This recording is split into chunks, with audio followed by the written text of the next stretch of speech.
Time for Alamogordo Town News on Crazy Radio. I'm Anthony Lucero. When it comes to news here on KALH, weather always comes first.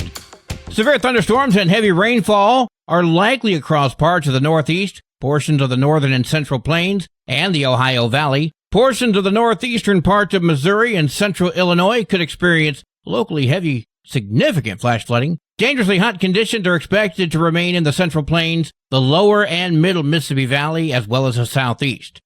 Closer to home, daily thunderstorm chances continue through Wednesday with the highest chances today and tomorrow. Temperatures are going to be near normal both today and tomorrow. A drying trend looks to be lurking later this week into the weekend, and this will be accompanied by warming temperatures again. We'll have another look at the weather following this news. It's roadblock from Monday, 21 July. Roadblocks are subject to change without notice. Highway 54, Highway 70, Highway 380, Las Cruces Gate, El Paso Gate, and Nike Avenue will remain open. As state leaders find short-term solutions to natural disasters pummeling Ruidoso, they're setting their sights on more permanent fixes to the village's flooding issues. Ali Rai is the state director for New Mexico Department of Homeland Security and Emergency Management. She spoke with KRQE. We're utilizing some of the funding to create a watershed restoration plan. Partially funded through federal money, construction for the restoration project could begin in the next 6 to 8 months. As they plan what that project may look like in the next few months, temporary solutions have been put in place, such as large barriers and floodgates to control water flow. The restoration project plan would focus on flood mitigation and cost just shy of $2 million.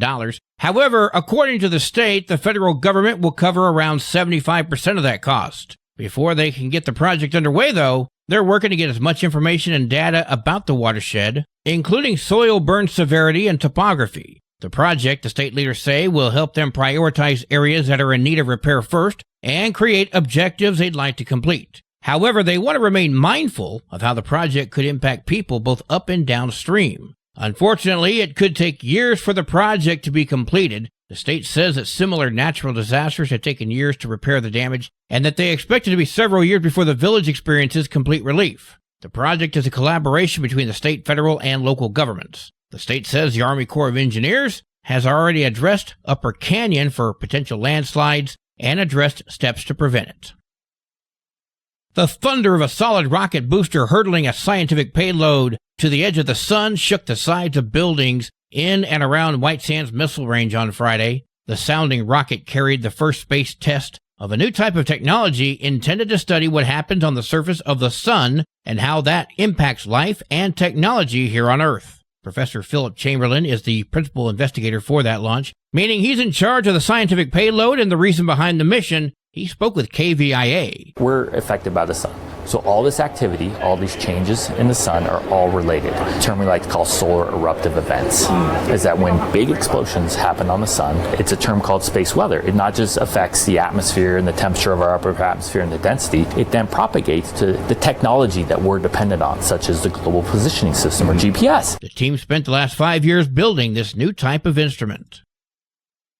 A new sewer line is being installed in Chaparral, and that may impact traffic along a key road in the community. Construction work begins today as a new sewer line will be installed along West Lisa Drive. A section of West Lisa will be closed with traffic being rerouted through Sunny Sands Drive, Wicker Road, and Sagewood Road. The road closure and detour are expected to be in place for around a month. After this phase, the closure and detour will move further down West Lisa to continue the sewer line installation. Drivers are encouraged to drive safely through the work area, follow detour signs, and reduce speed.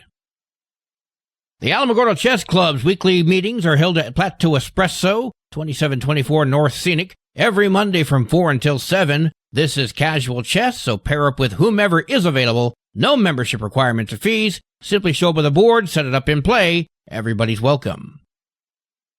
Well, today is Monday. That means we get a pup date from Animal Village NM.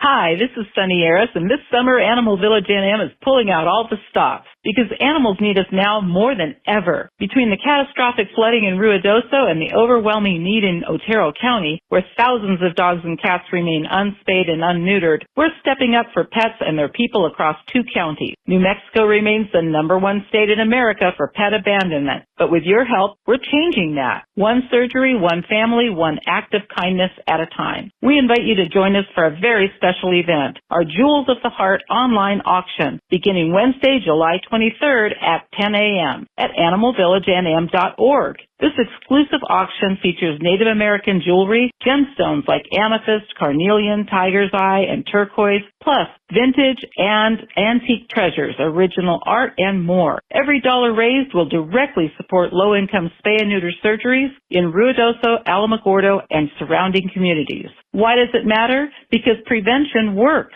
Since 2007, Animal Village NM has helped thousands of families prevent unwanted litters, reduce pet cancer risk, and keep pets in loving homes, not abandoned in facilities or on the street. These are the surgeries that make the difference between heartbreak and healing. But we can't do it without you. We're asking for your help in 3 big ways. Donate online. Become a monthly sponsor today at animalvillagenm.org. Just $35 provides a large bag of pet food to a local food bank. $100 helps fund half the cost of a life-changing surgery. And $200 covers the full cost for a low-income family's pet to be spayed or neutered, protecting that pet, their future litters, and their family. Donate your gently used shoes. Our Shoe Us Your Love fundraiser continues year-round, with every 2,500 pairs collected earning $1,000 for our programs. Drop-off boxes are located at all First Savings Bank lobbies in Lincoln and Otero County, White Sands Mall, Ruidoso Community Center, Ruidoso Athletic Club, Blue Lotus Yoga, and Mountain Treasure Thrift Store. Volunteer at our events with outreach, setup, registration, and more. Just a few hours of your time can ripple into life-changing results. And remember, monthly spay-neuter registrations are coming up at the Ruidoso Community Center the first Tuesday of August and the second Tuesday of August at the White Sands Mall. Animal Village has been serving your community since 2007 through fires, floods, and everything in between, but we can't continue without your support. Visit animalvillagenm.org to donate, volunteer, or bid on the Jewels of the Heart auction, starting Wednesday, July 23rd at 10 a.m. animalvillagenm.org. News from around the state in just a moment. This is Alamogordo Town News on Crazy Radio. I'm Anthony Lucero. Hi, it's me, here to tell you about AlamogordoTownNews.org. This is Otero County's #1 source for local news, sports, and community. Quite frankly, AlamogordoTownNews.org is the big LES news service online. AlamogordoTownNews.org is a Second Life Media affiliated company. Directory Plus is the right size book. It's the book if you need a phone book. That's what just one person has to say about Directory Plus. With its red cover, features, colorful yellow pages, and lots more, it's no wonder people all over use Directory Plus. It has so much more information. You can cross-check phone numbers or addresses or pretty much anything. Look on the plus side, Directory Plus. I'm a big fan of Directory Plus. We're hearing from the New Mexico State police officers who pulled over a man for speeding in Hobbs earlier this year, and that led up to a deadly shooting. New Mexico State police officers Leno Mendez and Roberto Carrion told investigators what led up to that shooting. Jesus Rubio was killed by these officers back in early January. I then got behind the Dodge Charger and noticed that he kept up going up in speed, up to approximately 60 miles an hour on a 35. Officer Mendez explaining what happened. Upon being pulled over, Rubio got out of his car and did not follow the officer's commands. Where I could only see the left side of his body, where he was trying to conceal his right arm near his waistband, where people would normally carry a firearm. Then Rubio made a sudden move. An officer demanded he stay in the car and show his hands. Stay in the car! Let me see your hands! Then he abruptly, really fast, turned around where he started raising his arms up to, they were fully extended up to his eye level. A gun was not found on Garza, nor was one found in his car, but officers say the threat of one was real enough. Officer Carrion. I don't want Officer Mendez to get shot, and at that point, in order to prevent any harm to Officer Mendez, I shot the driver. And when he raised it, I had no doubt that he had a gun in his hand, and he was going to kill me with that gun. He was going to shoot me. At that time, I took the split-second decision to defend myself and my partner's life by shooting at him. First responders rendered first aid and took him to the hospital, but he died shortly after arriving. This incident is still under investigation. The district attorney's office will determine whether or not the officers will be charged.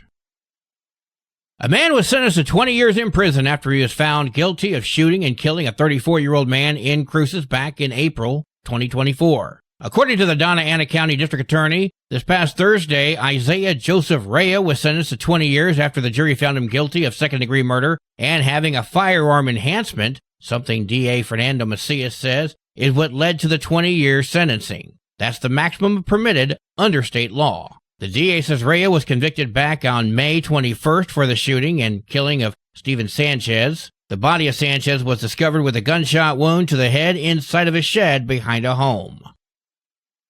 A former Roswell police officer who resigned after being accused of stalking his ex-girlfriend had his case dropped. Thomas Troy resigned back in May after facing termination at the Roswell Police Department for stalking and disorderly conduct charges. His case was dismissed with prejudice, meaning this case is permanently closed and the plaintiff cannot refile the same claim against the defendant based on the same issues.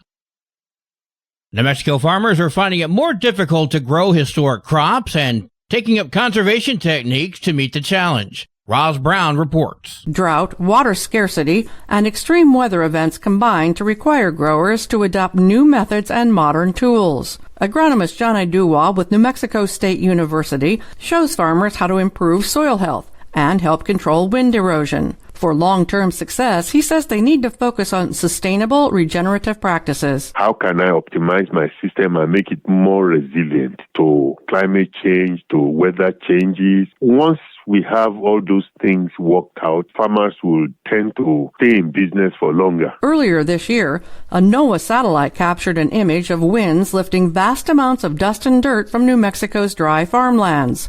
Some forecasters compared it to images last seen in the 1930s Dust Bowl. Plowing agricultural fields annually was a common practice until the Dust Bowl period, but in recent decades, no-till or low-till farming operations have gained traction.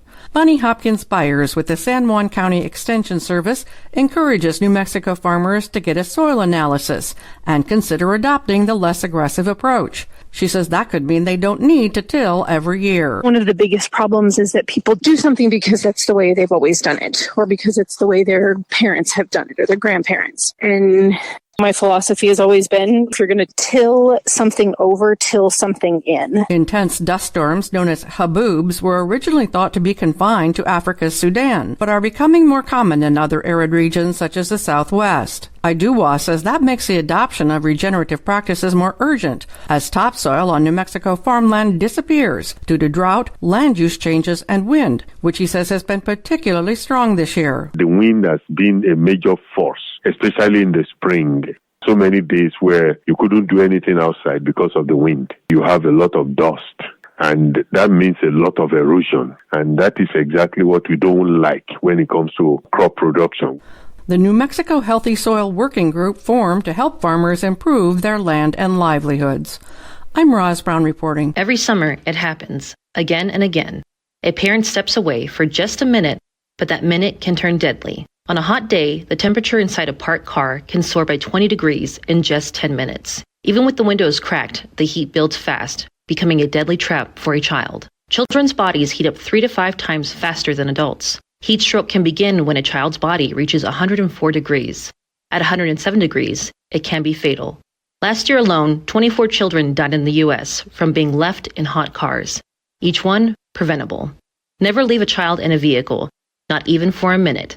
Look before you lock. This message is brought to you by the Alamogordo Fire Department and the National Highway Traffic Safety Administration.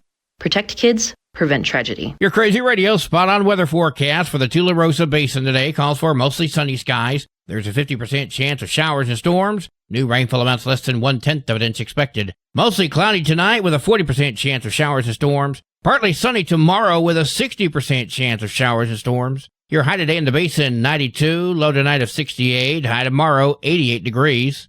In Cloudcroft, partly sunny skies with a 70% chance of showers and storms today. New rainfall amounts between 1/10 to 1/4 of an inch expected. Mostly cloudy tonight with a 40% chance of showers and storms. Partly sunny tomorrow with an 80% chance of showers and storms. Your high today in Cloudcroft, 71, low tonight of 50, high tomorrow, 67 degrees.